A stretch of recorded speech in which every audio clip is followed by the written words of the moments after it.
97.1 FM Talk. On demand audio. The truth needs to come out, and the government holds the truth. The cases that are sealed hold the truth. Jeffrey Epstein's estate holds the truth. The FBI, the DOJ, and the CIA holds the truth. Okay, so that was Marjorie Taylor Greene from a news conference that happened yesterday. And then, the president kind of weighed in on some of this yesterday as well, saying this. So this is a Democrat hoax that never ends.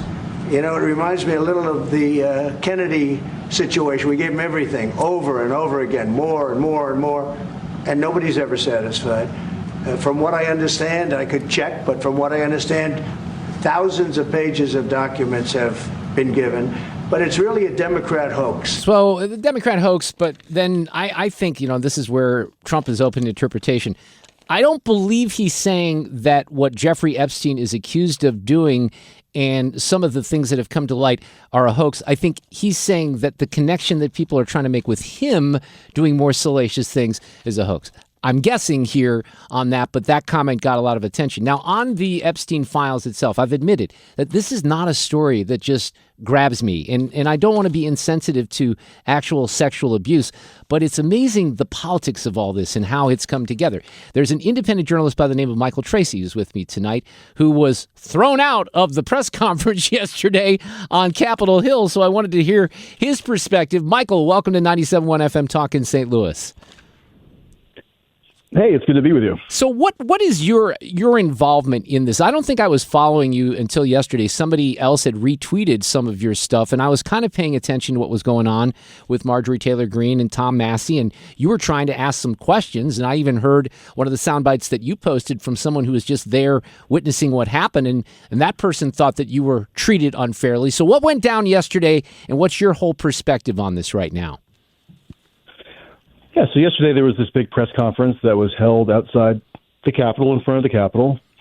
It was called by Congressman Ro Khanna, Democrat of California, and also Congressman Thomas Massie, Republican of Kentucky. And it featured this lawyer, Bradley Edwards, who represented a number of purported Epstein victims, including Virginia Roberts Giuffre, who's now deceased as of April, we're told, but she was represented by this lawyer, Bradley Edwards, for many years, and it was Virginia Roberts Giuffre who really introduced what we would now come to know as like the popular conception of what it is that Epstein did in the most kind of maximalist version, right? Mm-hmm. When people suspect that Jeffrey Epstein was running a massive child sex trafficking ring that was enforced by blackmail or something like this, that notion originates with Virginia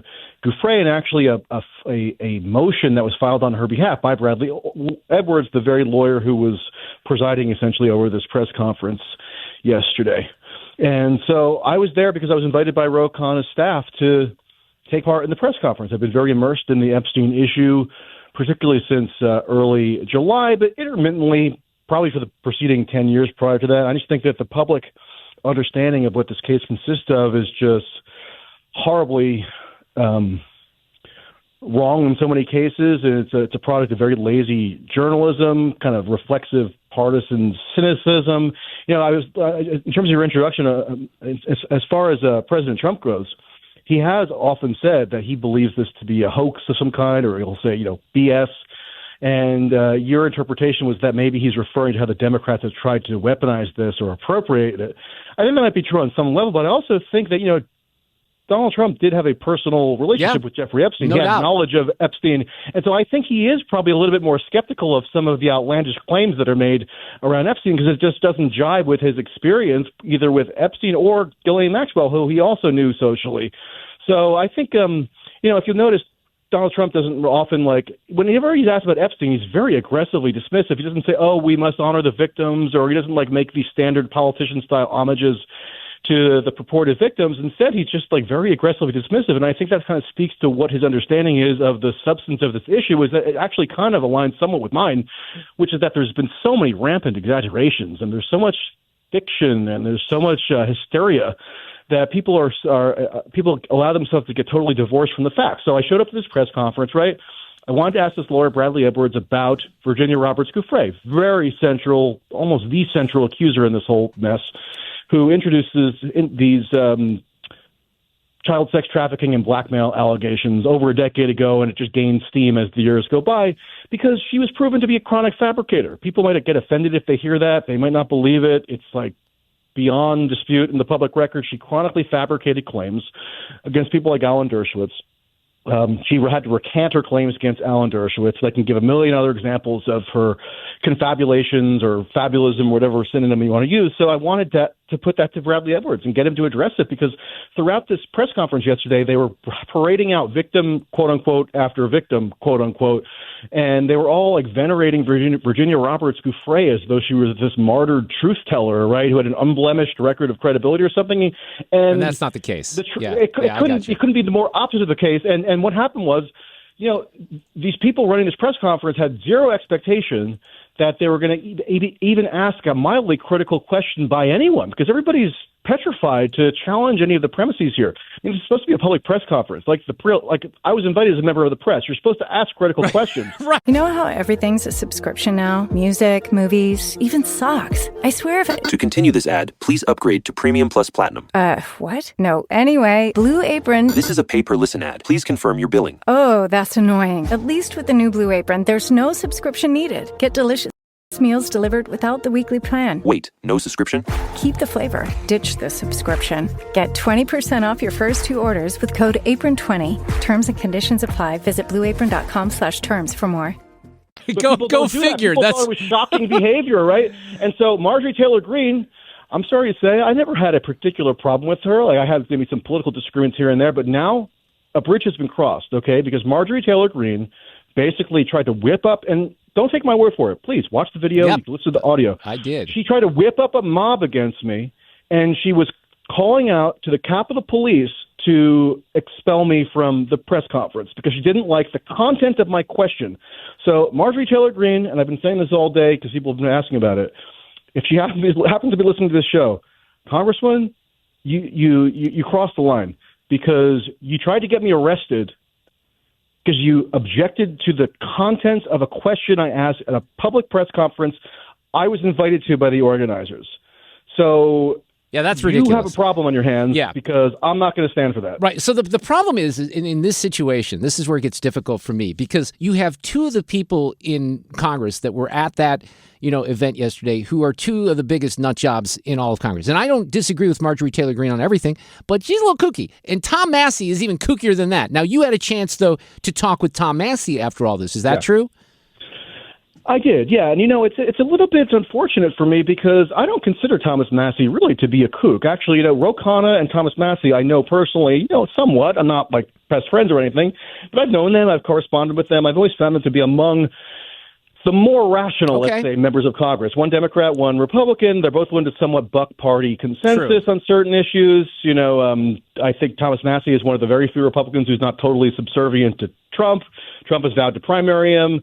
Ro Khanna, a little bit more independent-minded. Like most Democrats live in their annoying little bubbles, but Ro Khanna will. He's the Democrat who goes on Fox on a regular basis, right? Yeah. He'll go on more right-wing podcasts and stuff like that.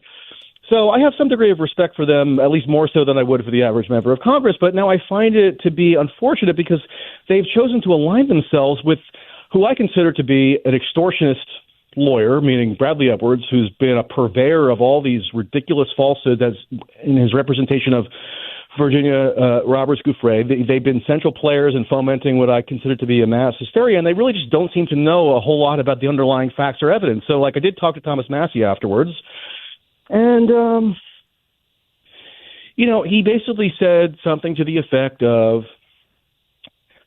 he's convinced that there must be hundreds of victims. Mm-hmm. And he was annoyed at me already at this point. He said I was very rude. So I don't know. I guess he was tacitly endorsing my being ejected, although he didn't say that outright. Anyway, it was he wasn't a fan of me at this point, even though I've had very friendly relations with him in the past. Even praised him on a few things here and there, where we align. But he was saying that, so after I was ejected, I was able to mill around the perimeter. And then once the event was over, Thomas Massie was just kind of hanging out, talking to some stragglers or journalists. So I got to talk to him a little bit. And he says something to the effect of, I'm convinced that there are hundreds of victims. I can't tell you really who or what happened to who, but I'm convinced of this, he says, essentially. And I did a Substack post on this today if people want to read it. Tracey.net. And I read it. I actually read it. So, and I want to get to that because I want to speed through this a little bit, because when you wrote about this, you wrote about one of the victims, and you put it in quotes, right? Someone named Annie Farmer. So let's talk about her a little bit. Okay, yeah. So Annie Farmer was one of these, I guess, purported victims that Thomas Massie is sure must exist, right, and must be honored or respected, and they even call them survivors or whatever, right? So Annie Farmer did. She was one of the people who addressed this, spoke at this press conference yesterday, and she's a significant figure actually because she was one of the four alleged victims that the government called to testify against Ghislaine Maxwell in 2021 at her criminal trial. So of this universe of supposedly over 1,000 victims the government claims, or the DOJ and FBI claimed in their memo they put out in early July of this year, they claim there's over 1,000 victims, right? They could only manage to find 4 to testify at the Ghislaine Maxwell trial. And then 2 of the 4 that they managed to find, including Annie Farmer, the judge had to instruct the jurors they were not to regard anything that Annie Farmer alleged occurred to her as illegal sexual activity, right? So according to judicial edict in this trial, Annie Farmer was not a victim of any illegal sexual activity, right? And yet she's just I guess her job title now is survivor. She goes on CNN, MSNBC, wherever, and they call her Epstein survivor. She spoke at this rally. She was calling for justice, etc. And people never mention that, Annie Farmer, other people who spoke at this rally, press conference, they've received millions of dollars through these very generous and lax in terms of their standards for adjudicating claims, settlement funds. By the way, you're talking about there's one of them that's got $3.2 million. We're talking about one of the. Right.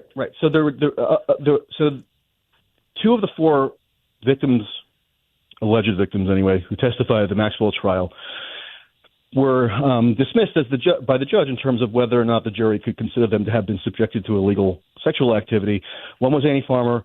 Another one was this woman, Anushka DiGiorgio, who is a British socialite. I forget what her exact ethnicity is, but it was also declared that she was not subjected to any illegal sexual activity. And they both spoke at this press conference yesterday.